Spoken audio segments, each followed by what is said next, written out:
హౌస్లో మణికంఠ రోహిణిని ఆంటీ అంటూ కామెంట్స్ చేస్తూ వచ్చాడు. ఇక ఆ విషయంపై రోహిణి ఫన్నీగా తీసుకుంటూనే నెక్స్ట్ టైం ఇలా ఏమీ అనొద్దు, నాకు ఆంటీ అంటే నాకు ఇంకా పెళ్లి కావాల్సి ఉంది అంటూ తను లైట్గా నవ్వుతూ చెప్తుంది.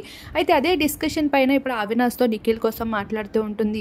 నిఖిల్ నా పైన కామెంట్స్ చేస్తున్నాడు, నేను ఏ రోజు కూడా నిఖిల్ని కామెంట్ చేస్తూ రాలేదు అంటే అదేంటి మీ ఇద్దరు బయట షోస్ చేశారు కదా, మీ ఇద్దరు క్లోజ్ కాబట్టి నిఖిల్ నీ మీద కామెంట్స్ చేస్తున్నాడు అనుకున్నా అంటే అచ్చా అలా ఏమీ లేదు, మేము జస్ట్ ఈవెంట్ వరకు కలవడం, అంతకు మించి మా ఇద్దరి మధ్యన క్లోజ్నెస్ ఏమీ లేదు అంటే ఓకే. ఇప్పుడు మణికంఠ నువ్వు మన అందరం జోక్స్ వేసుకుంటూ ఉన్నాము, ఇక్కడ మణికంఠ నాకు వేసినప్పుడు నేను చెప్పేస్తా అలా ఏమీ అనొద్దు అని.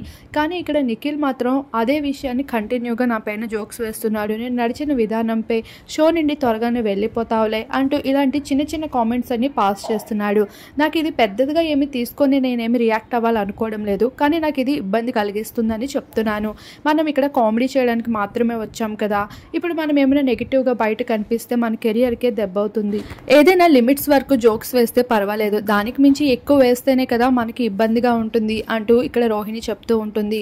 అయితే ఆ మాటలకి అవినాష్ ఊకొడుతూ ఉంటాడు. ఓకే నీకేమైనా ఇబ్బంది అనిపిస్తే ఆ విషయాన్ని షార్ట్ అవుట్ చేసుకో, అంతకు మించి ఓవర్ థింకింగ్ చేయొద్దు అంటూ చెప్పడం జరుగుతుంది. అయితే ఇక్కడ హౌస్ లోపలికి వచ్చి రాగానే నిఖిల్తో అయితే రోహిణికి ప్రాబ్లం అవుతుందనే విషయం క్లియర్గా తెలుస్తూ ఉంది.